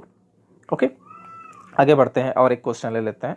F x equal to mod of x upon x when x is not equal to 0, and if x equal to 0 then you need not to evaluate from another way, function is already given the value of f of 0। Okay, मतलब value of the function अगर हम यहाँ से बात करें तो value of the function यानी F of 0 की वैल्यू 0 क्वेश्चन ने ही दे रखी है। अब हमें केवल LHL RHL को इवेलुएट करना है। क्योंकि मैंने आपको पहले बता दिया इक्वल नॉट इक्वल है, तो h वाले कॉन्सेप्ट से आप आगे बढ़ें तो ज़्यादा बेहतर है। तो हमने लिख लिया limit h goes to 0 a minus h. तो आप ध्यान से देखिए a के प्लेस पे हमारा पॉइंट 0 है, तो 0 माइनस एच, जिसको एफ ऑफ माइनस एच भी सिंपली हम लोग लिखेंगे। तो क्वेश्चन क्या है, जहां जहां पे x है वहां वहां पे हम माइनस एच पुट कर देंगे। हमने रख दिया माइनस एच फंक्शन के हिसाब से। अब मॉड ऑफ माइनस एच मतलब प्लस एच ही आना है, और अपॉन में माइनस एच है वहाँ कुछ नहीं है। अब ये एच एच कैंसिल होगा तो 1 अपॉन माइनस वन बच रहे हैं, और -1 के पास कोई एच की वैल्यू नहीं है, तो लिमिट आप रखेंगे नहीं, तो वैल्यू आपकी -1 ही मिलनी है। तो LHL आपका मिल गया -1। अब आपको RHL वैसे इवेलुएट करने की कोई ज़रूरत नहीं है। क्यों? क्योंकि value of the function and LHL is not equal to each other, तो हम लोगों को RHL आगे इवेलुएट करने की जरूरत नहीं है। बट हमने यहाँ पे आपको इवेलुएट करके दिखा दिया the way to how to calculate the RHL also in such a case. तो limit h goes to 0 f of a plus h is a is 0, so 0 plus h which is h simply, तो f of h हो गया। अब F of H मतलब जहां x है वहां h रख दिया हमने, तो ये रहा स्ट्रक्चर। मॉड ऑफ h मतलब positive h, this will goes out, it is equal to 1। अब यहां से भी देखें तो 1 और -1 एक दूसरे के डिफरेंट है एक दूसरे से, मतलब ये भी आपस में एग्जिस्ट, मतलब लिमिट ही एग्जिस्ट नहीं कर सकती कर रही है यहाँ पर। तो काफ़ी इसमें चीज़ें हैं जिनसे आप बता सकते हैं कि ये फंक्शन जो है हमारा डिसकंटिन्यूअस है। पहली बात वो इस तरीके से कि वैल्यू ऑफ द फंक्शन जो है वो आपका LHL के बराबर में नहीं है, value of the function RHL के बराबर में नहीं है, इवन LHL RHL खुद आपस में बराबर नहीं है। तो there is many ways to say that the function is discontinuous at x equal to 0। Okay, तो अब आगे क्वेश्चन ले लेते हैं। जैसे मैं वहाँ पे क्रिटिकल पॉइंट की बात कर रहा था, तो यहाँ पर अगर आप ध्यान से देखें तो क्रिटिकल पॉइंट पे पहले, फंक्शन पे जाने से पहले हम लोग बात कर लेते हैं क्रिटिकल पॉइंट्स के ऊपर। तो यहाँ पर देखें कि x की वैल्यू -3 से छोटी और इक्वल भी है। अगले में आगे बढ़ते हैं तो x की वैल्यू -3 से ग्रेटर है। अब यहाँ ध्यान दीजिए, -3 से लेसर और -3 से ग्रेटर दोनों वैल्यू है, मतलब x equal to -3 is our point of investigation.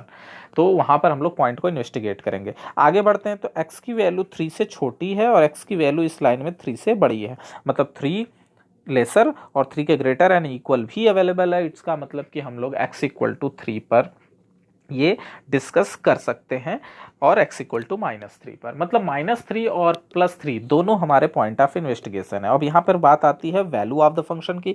तो पहले अगर हम लोग बात करें एट x इक्वल टू -3 के लिए, तो वैल्यू ऑफ द फंक्शन क्या है, आप अगर यहाँ ध्यान दें तो एफ ऑफ -3 किस में मिलेगा, जहाँ पर इक्वल टू -3 आपकी पहली ही लाइन में है, तो आप यहाँ रखेंगे तो मॉड ऑफ -3 +3, और ये -3 भी 3 देगा, और ये पहले से 3 है विच गिव्स यू +6। तो हमारा वैल्यू ऑफ द फंक्शन तो +6 आ गया। Now we will move for the LHL क्या है, -3 से माइनस ऊपर लगाने का मतलब क्या है, बीटा वो -3 से लेसर वैल्यू को रिप्रेजेंट कर रहा है। तो -3 से लेसर वैल्यू भी पहले ही लाइन में मिल रही है, तो आप यहाँ से वैल्यू उठा लीजिए। अब -3 के ऊपर से ये माइनस सिंबल हटा दिए क्योंकि ये वैल्यू हमने यहाँ रख दिया। अब -3 इसमें इंपोज करेंगे, वापस जैसे ऊपर कैलकुलेट किया, ये वैल्यू कितनी आनी है हमें 6 आनी है। तो अभी तक तो वैल्यू ऑफ द फंक्शन और LHL आपस में बराबर है, तो हम आगे RHL की तरफ प्रोसीड कर सकते हैं और करेंगे, क्योंकि अगर यहीं पे डिफरेंट हो जाता तो लिख देते these are not equal so the function is discontinuous there at, but it is equal so we will investigate the RHL also, we'll find the RHL also. Okay, so next is what, x goes to -3 plus symbol represent the RHL only.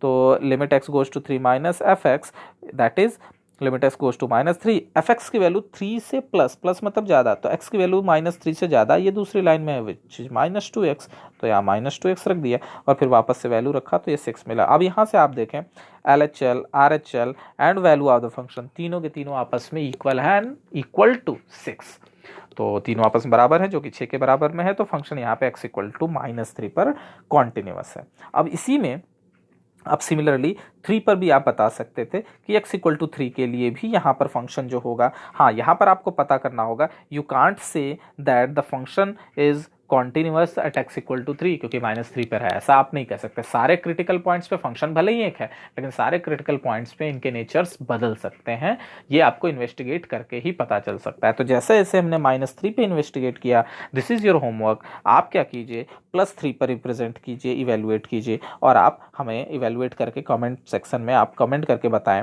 कि answer आपका क्या आ रहा है। Okay, चलिए आगे बढ़ते हैं। तो अब आगे क्या है कि क्वेश्चन ने ये दे रखा है कि आपको रिलेशन निकालना है a और b, अननोन दो क्वांटिटी दी है उनमें, इस प्रकार से ये है कि ये जो फंक्शन है कंप्लीटली ये फंक्शन कॉन्टिन्यूअस है x इक्वल टू 3 पे। ओके, तो आप इस बात को समझिए जरा, यहाँ पर आपको पहले से ही बता दिया कि हमारा फंक्शन कॉन्टिन्यूअस है x इक्वल टू 3 पे, और लेकिन यहाँ पे कुछ मिसिंग डेटा है जो कि a और b है, उनको उनके बीच में आपको रिलेशन स्टेबलाइज करना, मतलब एक इक्वेशन तैयार करना है। तो चूंकि अगर ये आपका फंक्शन कॉन्टिन्यूअस है एज क्वेश्चन इज सेइंग, तो कॉन्टिन्यूअस है तो LHL, RHL and value of the function ये तीनों के तीनों आपस में बराबर होने चाहिए, या सिंपली ऐसे कह दें कि limiting value of the function at x equal to 3 must be equal to value of the function at x equal to 3। Okay, तो चलिए आगे प्रोसीड करते हैं। तो x इक्वल टू 3 पे वैल्यू ऑफ द फंक्शन कहाँ से मिलेगा, जिसमें इक्वल टू 3 है जो कि पहली लाइन में है, और उसमें क्या है f ऑफ x की वैल्यू ax प्लस 1 है, मीन्स जहाँ जहाँ x है वहाँ वहाँ आप 3 रख दीजिए, तो 3a प्लस 1 आपकी वैल्यू आ जाएगी, वो क्या है x इक्वल टू 3 के लिए है। अब LHL की बात करें तो सेम वही रिजल्ट देगा, 3 से माइनस करना है 3 से छोटा ही पहले लाइन में होगा, तो सेम एज आपका 3a प्लस 1 ही आएगा। But when you move for RHL, यानी x की वैल्यू 3 से जैसे ही बड़ी होगी उसमें फंक्शन की वैल्यू bx प्लस 3 हो जानी है, तो उसमें जैसे ही 3 से प्लस आपने किया तो फंक्शन की वैल्यू bx प्लस 3 हो गई, हमने यहाँ से यहाँ उठा कर रख दिया। अब जहाँ जहाँ x है वहाँ आप रखेंगे तो ये हो जाएगा 3b प्लस 3। अब जैसा कि क्वेश्चन ने कहा है कि फंक्शन जो है कॉन्टिन्यूअस है x इक्वल टू 3 पर, तो कॉन्टिन्यूअस है तो मतलब LHL, RHL and value of the function at x equal to 3 पे इक्वल होंगे, हमने भी इक्वल कर दी। अब इन दोनों को हमने उठा लिया और इन दोनों को इक्वल करके एक इक्वेशन तैयार कर लिया। This is our desirable result, our relation between a and b if the given function is continuous. Okay, next आपके पास कुछ ये थ्योरम्स हैं, आप फॉर्मूले के तरीके से समझ सकते हैं कि जब भी कभी दो फंक्शन, कोई भी दो रियल वैल्यूड फंक्शन आपको दिए गए हों और वो किसी एक पर्टिकुलर पॉइंट C पर कॉन्टिन्यूअस है या A पर कॉन्टिन्यूअस है, जैसा अभी हम लोग पॉइंट A जनरल ले रहे थे, C या कुछ भी आप लिख सकते हैं, वो मेंशन करने वाली चीज़ है। तो C पर हम मान लिया कि कंटिन्यूअस है अगर, तो उन दोनों फंक्शन का सम भी कंटिन्यूअस होगा उस पॉइंट पे, उन दोनों फंक्शन का डिफरेंस भी कंटिन्यूअस होगा उस पॉइंट पे, उन दोनों फंक्शन का प्रोडक्ट भी कंटिन्यूअस होगा उस पॉइंट पे, और उन दोनों का कोशेंट या डिवीजन भी कॉन्टिन्यूअस होगा उस पॉइंट पे। लेकिन डिवीजन वाले में आपको एक खास बात याद रखनी होगी कि जो डिनोमिनेटर है वो 0 नहीं होना चाहिए उस पॉइंट C पर, अगर ऐसा है तभी ये चौथी जो कंडीशन है उस पर होगी। और पांचवी जो कंडीशन है वो ये है कि दो फंक्शन अगर कॉन्टिन्यूअस हैं तो उनके कॉम्पोजिशन भी कॉन्टिन्यूअस होंगे। अब कॉम्पोजिशन क्या है ये आप लोग फर्स्ट चैप्टर में, फंक्शंस चैप्टर में आपने पढ़ा होगा, and that is very easy, उसको हम लोग समझ भी लेंगे अभी। ओके, तो ये सारे फॉर्मूले हैं, you have to memorise it to solve some problems of NCERT, RS, RD and whatever the book you have. Okay, तो लेट्स डू दैट। अब जैसे हम यहाँ पे बात करें कि एक फंक्शन हमने ले लिया sin x, दूसरा फंक्शन हमने ले लिया cos x। ओके, सिंपली अगर हम दोनों को सम करने की बात करें, f x प्लस जी एक्स करने की बात करें, तो सिंपली ऐसे लिख देंगे sin x plus cos x। भाई इसलिए यही कर सकते हैं, fx की वैल्यू प्लस जी एक्स की वैल्यू। ओके, अब आगे हमने क्या किया, हमने √2 से मल्टीप्लाई कर दिया दोनों में, और बाहर मल्टीप्लाई करके लिख दिया, और दोनों में डिवाइड भी कर दिया। देयर इज नो हार्म, हम लोग ऐसा मल्टीप्लाई डिवाइड सेम क्वांटिटी से कर सकते हैं। ओके, अब अगर ध्यान से देखें तो इस sin x को हमने यहाँ पहले लिख दिया, और ये 1/√2 cos की वैल्यू आती है, cos π/4 is cos 45 degree, that is 1/√2, और साइन कॉस को यहाँ लिख के इसकी वैल्यू ये भी साइन 1/√2 जो है साइन π/4 की वैल्यू होती है 1/√2। तो हम लोग 1/√2 की जगह पे अपने से ये हमने लिख दिया। आपके दिमाग में आ रहा होगा सर यहाँ पे cos π/4 क्यों लिखा, आप साइन π/4 भी तो 1/√2 होता है। एग्जैक्टली होता है, आप लिख सकते हैं, कोई दिक्कत नहीं होगी उससे। ओके, तो अब यहाँ पर आप देखें, अगर फॉर्मूले की बात करें तो sine A cos B plus cos A sine B type structure तैयार हो गया, and which gives you sine A plus B formula, and wait x is A π/4 is b, so a plus b means x plus π/4। तो ये structure हो गया sine x plus π/4 multiplied by √2। तो ये है इन दोनों फंक्शन का सम। अब एफ एक्स प्लस जी एक्स इतना बड़ा न लिख के हमने इतने छोटे से रिप्रेजेंट कर दिया एच एक्स। भाई एक फंक्शन ही बनेगा कोई, तो ये नया रिप्रेजेंटेशन हमने एच एक्स कर दिया, यानी इन दोनों के सम का जो है। अच्छा, एक चीज आप ध्यान रखिएगा, साइन जो होता है, मैंने पहले ही आपको बताया कि ट्रिग्नोमेट्रिक फंक्शन जो होते हैं अपने डिफाइनिंग डोमेन में वो एवरीवेयर कॉन्टिन्यूअस होते हैं। तो साइन भी पूरे रियल नंबर पे कॉन्टिन्यूअस है, कॉस भी पूरे रियल नंबर पे कॉन्टिन्यूअस है। तो इन जनरल इसमें कोई भी पॉइंट एक सी या ए ले लीजिए, वो वहां पर आपका कॉन्टिन्यूअस ही होगा, साइन और कॉस दोनों। अब देखना ये है कि क्या आपका दोनों का सम कॉन्टिन्यूअस होगा। तो आप एक तो थ्योरेटिकल भी कह सकते हैं कि √2 तो कांस्टेंट है, कांस्टेंट किसी भी कॉन्टिन्यूअस फंक्शन में मल्टीप्लाई होगा या डिसकंटिन्यूअस फंक्शन में मल्टीप्लाई होगा तो उसके नेचर को चेंज नहीं करता। मतलब कॉन्टिन्यूअस है तो कॉन्टिन्यूअस रहेगा, डिसकंटिन्यूअस है तो वो डिसकंटिन्यूअस रहेगा।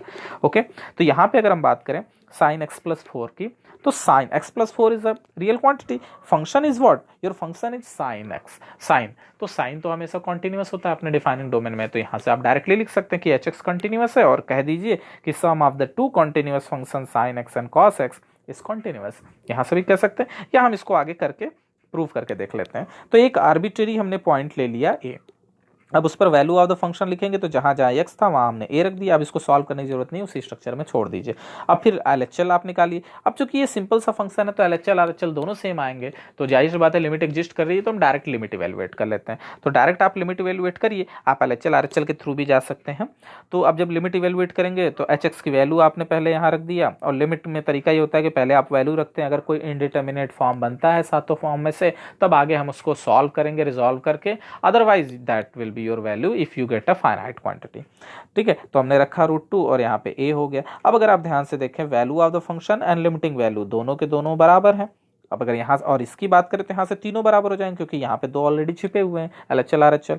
तो इस तरीके से फंक्शन हमारा क्या हो गया, कॉन्टिन्यूअस हो गया x इक्वल टू a पर, और वो एच एक्स है। और एच एक्स एक्चुअली था क्या, वो तो सम ऑफ द टू फंक्शंस था जो कि कॉन्टिन्यूअस थे ऑलरेडी। तो यहाँ से आपका पहला जो थ्योरम था ये कि sum of the two continuous function is continuous at the particular point, तो ये हमारा प्रूफ हो जाता है। इसी तरीके से आप डिफरेंस का, प्रोडक्ट का और डिवीजन का भी आप कर सकते हैं। ओके, अब हम लोग अगला कर लेते हैं। ये सब सिमिलर है, ये चार स्टार्टिंग के जो हैं ये चार तो सिमिलर है, तो इनको हमने छोड़ दिया, एक आप मैंने बता दिया और आप अपने से ट्राई कर लीजिएगा। नेक्स्ट ये है कॉम्पोजिशन, तो कॉम्पोजिशन पे क्वेश्चन कर लेते हैं हम लोग। चलिए ठीक है, तो हमने एक फंक्शन ले लिया fx equal to sine x. As you know that अभी अभी बात हुई, sine x is a continuous function everywhere in its defining domain, and gx is what, gx equal to x square which is a polynomial, and you know this is a parabola, जो कि हमेशा क्या होगा आपका ऊपर की तरफ, और ये कॉन्टिन्यूअस होगा। ओके, तो ऐसा यहाँ पे होगा। ठीक है, तो ये हमारा कॉन्टिन्यूअस है। तो पैराबोला भी है जो कि कॉन्टिन्यूअस है, ट्रिग्नोमेट्रिक फंक्शन कॉन्टिन्यूअस है, और थ्योरम ये कहता है कि कंपोजिशन जो हम करेंगे इन दोनों का जो भी आ जाए वो भी कॉन्टिन्यूअस होगा। चलिए करके देखते हैं। तो एफ ऑफ जी या जी ऑफ एफ दोनों हमारा गॉफ एंड फॉग दोनों हमारा कंपोजिशन है एफ और जी का, तो हम लोग एफ ऑफ जी पहले निकाल लेते हैं। तो एफ ऑफ जी एक्स की बात करें तो बाय डेफिनेशन ऑफ कंपोजिशन क्या होता है, एफ ऑफ जी एक्स को आप एफ जी एक्स लिख देते हैं। अब जी एक्स की वैल्यू बेसिकली है क्या, एक्स स्क्वायर, तो हमने जी एक्स के प्लेस पे एक्स स्क्वायर पुट कर दिया। अब एक्स स्क्वायर यहाँ पे आ गया, तो f of x square means function F में जहाँ जहाँ एक्स है वहाँ वहाँ एक्स स्क्वायर रख दीजिए। तो फंक्शन एफ में यहाँ एक्स था तो साइन एक्स लिखा, तो अब यहाँ एक्स स्क्वायर है तो साइन एक्स स्क्वायर हो जाएगा। That's very simple. तो एफ ऑफ जी एक्स हमारा साइन एक्स स्क्वायर आ गया। और अभी अभी हमने देखा साइन एक्स भी कंटिन्यूअस बात की है हुई, f x equal to g x equal to x square which is a parabola and also a polynomial which is also a continuous. तो दोनों कंटिन्यूअस है। Then by the theorem composition of the two continuous function f and g is also continuous. तो ये हमारा जो हो गया sine x square, ये कंटिन्यूअस हो गया। ओके, नेक्स्ट क्या आता है, g f x equal to cos of mod x. तो यहाँ पे क्या है, g x equal to cos x. हमने अब यहाँ पर देखिए, जब आपको ऑलरेडी फंक्शन दे दे और ये पूछे कि भाई इसे प्रूव करो कि ये कॉन्टिन्यूअस है, तो ऐसे केसेस में आप क्या करेंगे, इसको हम ये देखने की कोशिश करेंगे कि ये जो दो फंक्शन से मिलके साफ साफ दिख रहा है भाई कॉस मॉड तो होता नहीं है, वो कॉस एक्स होता है बेसिकली, तो यानी कोई दूसरा फंक्शन इसमें इन्वॉल्व है। तो आप इसको जस्टिफाई कीजिए, एग्जामिन कीजिए उसको। तो यहाँ पे आप एग्जामिन किए होंगे तो देखें आप कि एक तो कॉस एक्स है, ये तो सही, और ये मॉड एक्स है, तो दोनों को सेपरेट कीजिए, एक कॉस एक्स कर लीजिए, दूसरा मॉड एक्स कर लीजिए। आप किसी को भी कुछ भी मान सकते हैं। तो एफ तो पहले से ही क्वेश्चन ने इन्वॉल्व किया है, तो हमने एक फंक्शन को जी एक्स कर दिया, दूसरे क्वेश्चन को एच एक्स कर दिया। आप P x Q x what ever you want you can consider. तो एक फंक्शन हो गया कॉस एक्स, दूसरा हो गया मॉड एक्स। अब चूंकि अभी अभी बात की हम लोग कि कॉस एक्स जो कि आपका एक ट्रिग्नोमेट्रिक फंक्शन है, कॉन्टिन्यूअस होता है। मॉड एक्स हमेशा आपका कॉन्टिन्यूअस होता है जैसा कि आप जानते हैं। तो ये मॉड एक्स का ग्राफ है आपका, तो ये भी कॉन्टिन्यूअस होता है and you can prove it.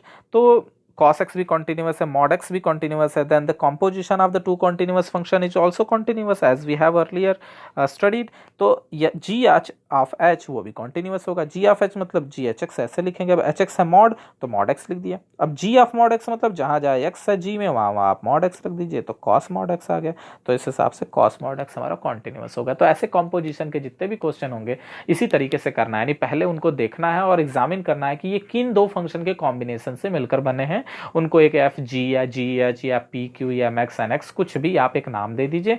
अब ये देखिए कि चूंकि एफ ऑफ जी भी कंपोजिशन है, जी ऑफ एफ भी कंपोजिशन है, तो आपको किस कंपोजिशन से वो वैल्यू मिल रही है, वो फंक्शन डिजायरेबल फॉर्म में आ रहा है, उसका आप उस हिसाब से आप कंपोजिशन ले लीजिए एंड बाय द थ्योरम आप डायरेक्टली बोल दीजिए कि कंटिन्यूअस है ऑलरेडी ये दोनों। आपको यहाँ दिखाने की जरूरत नहीं है कि cos x को आप दिखाइए अलग से कि कंटिन्यूअस है, mod x को दिखाइए आप अलग से भी कंटिन्यूअस है, फिर आप दोनों को करिए, कर सकते हैं आप इसको, बट इसकी जरूरत नहीं है। ये अंडरस्टूड है कि आप लिख देंगे कंटिन्यूअस है तो एग्जामिनर जो है वो समझ जाएगा। ओके, अब आगे बढ़ते हैं। अब हम लोग बात करेंगे पॉइंट ऑफ डिसकंटिन्यूटी की। ये क्या चीज है भाई, तो डिसकंटिन्यूटी कोई नई चीज नहीं है, सीधी बात है, जहां पे फंक्शन कंटिन्यूअस नहीं है वो पॉइंट ऑफ डिसकंटिन्यूटी है, और कुछ ज्यादा नहीं है। तो हम लोग यहाँ पर एक फंक्शन है ये f x equal to sine x by x, जब एक्स लेस देन जीरो है और जब x greater than or equal to zero है तो एक्स प्लस वन है। ये फंक्शन इस तरीके से रिजॉल्व पार्ट में है, चलिए देख लेते हैं। तो एक्स इक्वल टू जीरो पे वैल्यू ऑफ द फंक्शन, तो इक्वल टू जीरो पे क्या है, वैल्यू ऑफ द फंक्शन इसमें मिलेगा क्योंकि इक्वल जीरो इसमें है। क्या होगा, जीरो प्लस वन, तो जीरो प्लस वन क्या देगा, वन देगा। तो यहाँ पर वैल्यू ऑफ द फंक्शन क्या हो गया, वन हो गया। अब एलएचएल की बात करें, एलएचएल मतलब लेस देन, एलएचएल मतलब जीरो से छोटा, जीरो पॉइंट ऑफ इन्वेस्टिगेशन है, यही है टर्निंग पॉइंट। तो जीरो से कम, जीरो से कम में ये रखेंगे। तो जीरो से कम में आपने जैसे ही ये रखा तो sign x by x limit में आपने पढ़ा है, बड़ा फेमस फॉर्मूला भी है कि वैल्यू वन होती है। तो ये हमारा एलएचएल आ गया। अभी तक तो दोनों सेम है तो हम आगे बढ़ेंगे। अब आरएचएल की बात कर लीजिए। आरएचएल में जीरो प्लस मतलब जीरो से ज़्यादा एक्स प्लस वन में आएगा, यानी फंक्शन में जहाँ जहाँ एफ एक्स है वहाँ एक्स प्लस वन रख दिया, फिर लिमिट रखा तो वैल्यू वन आ गई। अब साफ साफ देखिए ये तीनों आपस में बराबर है, value of the function L H L R H L तीनों आपस में इक्वल है, तो फंक्शन हमारा क्या कहलाएगा, कॉन्टिन्यूअस है। मतलब ये एवरीवेयर कॉन्टिन्यूअस है भाई। यही एक टर्निंग पॉइंट था, यही एक डाउटफुल पॉइंट था जिस पर हमें फंक्शन के नेचर के बारे में शक था, लेकिन यहाँ पर तो फंक्शन क्या हुआ, कंटिन्यूअस हो गया। तो इसलिए हम लोग मान लेंगे कि ये एवरीवेयर कंटिन्यूअस होगा। और जब सब जगह कंटिन्यूअस है तो पॉइंट ऑफ डिसकंटिन्यूटी कहाँ मिलेगी, यानी इस फंक्शन का आंसर क्या, इस क्वेश्चन का आंसर क्या हो जाएगा, there is no any point of discontinuity, that is the function do not have any point of discontinuity. Okay, एक और प्रॉब्लम कर लेते हैं इस पे। एक फंक्शन इस तरीके से डिफाइन कर रखा है कि x नॉट इक्वल टू 0 पे फंक्शन की वैल्यू ये है, इक्वल टू 0 पे फंक्शन की वैल्यू ये है। तो चलिए देखते हैं। तो पहले इक्वल टू 0 पे डायरेक्ट फंक्शन की वैल्यू क्वेश्चन नहीं दे दी, यानी value of the function is already given into the question. हमें केवल करना है LHL और RHL। तो LHL पे अगर बात करें तो limit h goes to 0 minus fx, और 0 माइनस मतलब 0 से कम। तो आप चूंकि यहाँ पे लेस देन ग्रेटर देन वाला नहीं है तो h वाला फॉर्मूला इस्तेमाल करें आप। तो इसमें आपका क्या करना है, आपने 0 माइनस एच रखा क्योंकि a के प्लस पे 0 था, तो 0 minus h, a minus h के यहाँ पे। तो हमारा हो गया finally limit h goes to 0 f of minus h. It means जहाँ जहाँ फंक्शन में x है वहाँ आप माइनस एच रख दीजिए, हमने भी रख दिया। Minus H square sine 1/x यानी sine minus 1/h। Minus h का स्क्वायर तो पॉजिटिव दे देगा, लेकिन आगे माइनस लगा हुआ, वो कैसे है, साइन ऑफ माइनस थीटा, आपको पता होगा वो क्या होता है, माइनस साइन थीटा। तो यहाँ से ये माइनस बाहर आ गया, तो ये माइनस हमने यहाँ पे इम्पोज कर दिया यहाँ पर। अब साइन 1/h। ओके, अब जैसे ही आप लिमिट यहाँ h गोज टू 0 रखेंगे तो 1/0 गिव यू इन्फिनिटी, तो ये साइन इन्फिनिटी हो गया। और ये h के जगह पे रखे 0, तो 0 स्क्वायर। अब 0 स्क्वायर मीन्स 0। साइन इन्फिनिटी क्या होगा, साइन इन्फिनिटी इन्फिनिटी या ऐसा कोई पर्टिकुलर नंबर नहीं होगा ये, लेकिन श्योर है कि एक फाइनाइट क्वांटिटी होगी। क्यों, क्योंकि साइन की वैल्यू जो होती है वो -1 से +1 के बीच में ही आती है। आप कोई भी इनपुट रख दीजिए, पूरे रियल नंबर में आप कुछ भी रख दीजिए, क्योंकि इन्फिनिटी जैसा कोई नंबर तो है नहीं, लोग वैसे ही एज्यूम करते हैं it is a very large number, but ये कोई नंबर नहीं है, ये अनडिफाइंड क्वांटिटी है। इसका मतलब आप अगर आप इसको डिफाइंड कर लेंगे तो -1 से +1 के बीच में ही साइन वैल्यू देता है, तो -1 से +1 के बीच में ही कोई एक वैल्यू आपको मिलेगी। तो पहले आप वो पॉइंट डिफाइंड करिए, फिर आप साइन से उसकी वैल्यू एक्सपेक्ट करिए। तो एक्स अब इन्फिनिटी में जो भी मिलेगा एक फाइनाइट क्वांटिटी मिलेगी। You can't predict exactly what will be the value, but a finite quantity must appear there.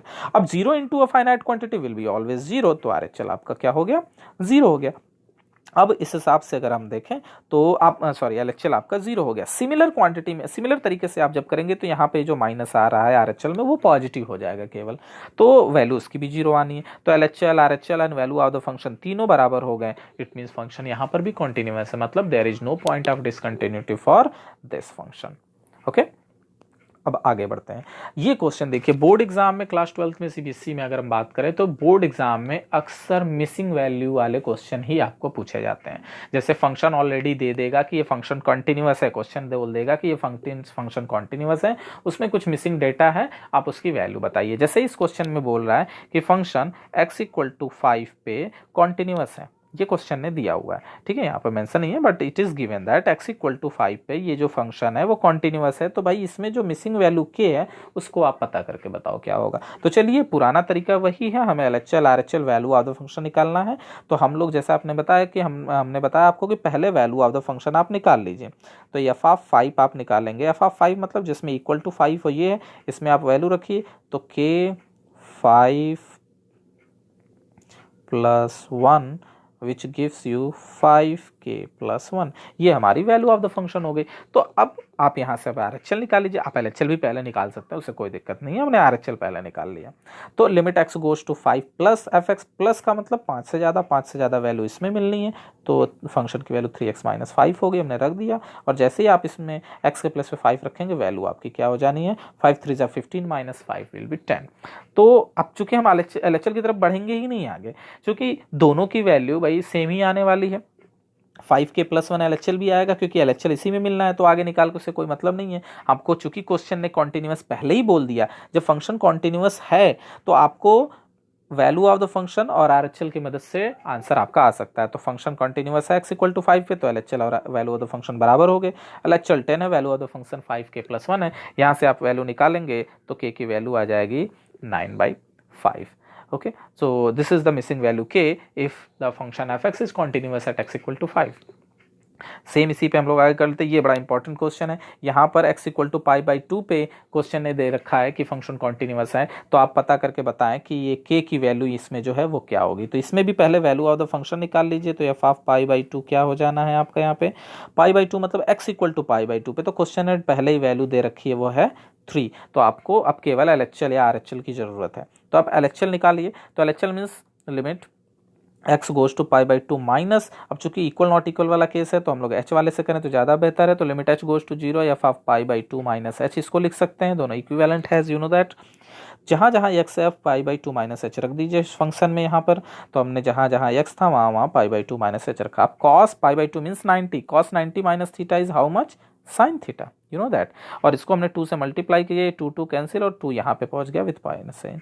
अब ये पाई और पाई कैंसिल हो जाएगा, तो आप ध्यान से देखिए साइन एच बाई एच और के बाई टू आप बाहर कर दीजिए, तो देखिए ये पुराने से ही मैंने उठाया यहाँ पे, ये कैंसिल हो जाएगा, तो ये के बाई टू हो गया यहाँ पे सेपरेट, और साइन एच बाई एच ये वैल्यू पड़ी है, और लिमिट के साथ ये वैल्यू हो जाएगी 1, इसमें तो एच है ही नहीं तो इसमें लिमिट लगेगा नहीं, तो 1 इंटू के बाई टू दैट इज के बाई टू। क्वेश्चन कह रहा है कि कंटिन्यूअस है फंक्शन पाई बाई टू पे, तो एल एच एल और F of pi by to that is value of the function दोनों बराबर होंगे, हमने इक्वल कर दिया, और यहाँ से इक्वल करते ही के की वैल्यू 6 हमें आ गई। ओके, तो ये रहा हमारा वैल्यू ऑफ द फंक्शन और ये सारे क्वेश्चंस, तो ये रहा कंटिन्यूटी का पूरा थीम। और इतने में आप जितने भी प्रॉब्लम्स हैं, अगर आप इस चीज़ को अच्छे से समझ लीजिए, एक बार दो बार आप इसको रिपीट करके देखिए, आपको ये आप श्योर हो जाइए आपको कोई प्रॉब्लम नहीं होगी कंटिन्यूटी में, आप सारे प्रॉब्लम इजीली टैकल कर लेंगे। इफ़ अगर वहाँ पे कोई प्रॉब्लम होती भी है देन कमेंट सेक्शन में कमेंट करिए, आप हमें बताइए, हम आपके प्रॉब्लम को सॉल्व करेंगे। Okay, thank you.